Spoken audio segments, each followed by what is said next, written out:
கர்த்தருடைய பரிசுத்த நாமத்திற்கு ஸ்தோத்திரம் உண்டாவதாக. இந்த ஜீவவார்த்தை நிகழ்ச்சியை கேட்டுக்கொண்டிருக்கும் அனைவரையும் கர்த்தருடைய பரிசுத்த நாமத்தினால் வாழ்த்துகிறேன், ஆசீர்வதிக்கிறேன்.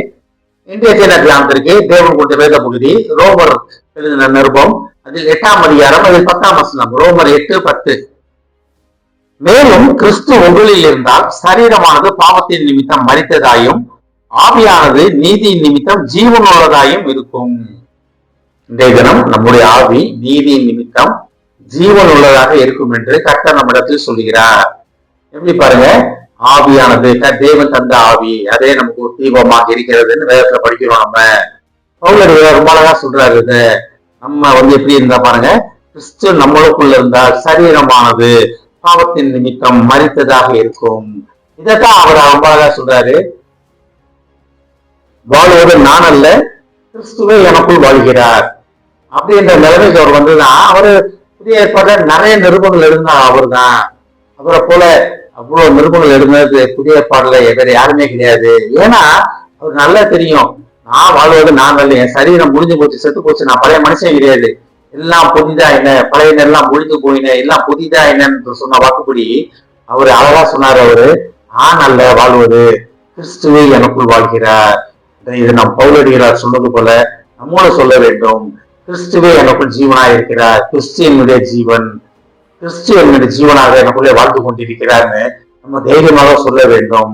ஏன்னா பவுலடிய ரொம்ப அழகா சொன்னாரு, புதியர்ல பார்க்கலாம், நான் கிறிஸ்துவை பின்பற்றுவது போல நீங்களும் கிறிஸ்துவை பின்பற்றுங்கள்னு அவர் சொல்லல, என்னை பின்பற்றுங்கள் அப்படின்னாரு. நான் கிறிஸ்துவை பின்பற்றுவது போல என்னை பின்பற்றுங்கள் அப்படின்னாரு. எப்படி ஒரு தைரியமான ஒரு வார்த்தை பாருங்களேங்க. இந்த ஓய்வு நாள் என்று கர்த்தர் உங்களை நோக்கி அழைக்கிறார். அவ்வளவு போல தைரியமாக சரீர மாம்சம் இறந்ததாகவும் கிறிஸ்துவுக்குள் நம்ம உயிரோடு நிற்பதற்காகவும் கர்த்தர் நம்மளை அழைக்கிறார். என்ன ஒரு அழைப்பு பாருங்களேங்க. எதுக்காக இந்த அழைப்பு? மேலும் கிறிஸ்து உங்களில் இருந்தால் சரீரமானது பாவத்தின் நிமித்தம் மரித்ததாகவும் ஆவியானது நீதியின் நிமித்தம் ஜீவன் உள்ளதாகவும் இருக்கும். அப்ப கிறிஸ்துவானவர் எதுக்காக நம்ம அப்படி அழைத்து கொண்டிருக்கிறார்னு பார்த்தோம்னா, இதே யோவான் 14ஆம் அதிகாரம் 12ஆம் வசனம் படிச்சோம்னா தெரியும்.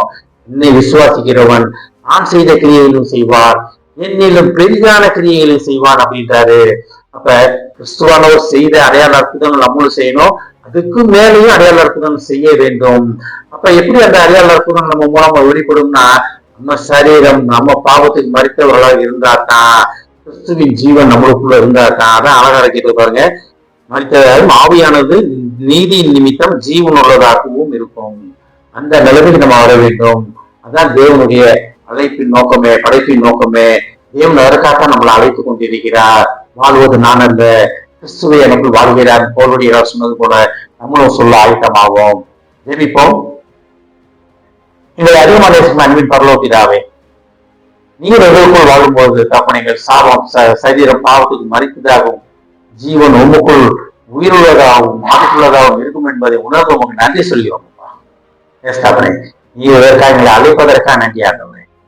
கேட்டுக்கொண்டு ஒவ்வொருவரையும் ஆசீர்வதிக்கிறோமாப்பா, ஒவ்வொரு குடும்பத்தையும் ஆசீர்வதிக்கிறோம் ஆண்டவரே.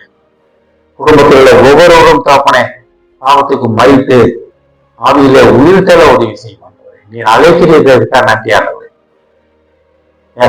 குடும்பத்தில் உள்ள ஒவ்வொருவரும் தோப்பனே உங்கள் ஆவியினாலே உயிர்ப்பிக்கப்பட போவதற்காக நன்றி ஆண்டவரே. உயிர்ப்பித்து விட்டதற்காக நன்றி ஆண்டவரே. குடும்பத்தில் உள்ள ஒவ்வொருவரையும் ஆசீர்வதிக்கிறோம். இயேசுவின் மூலமா கேட்கிறேன் நல்ல பிதாவே, ஆமென். கர்த்தர் உங்களை ஆசீர்வதிப்பாராக.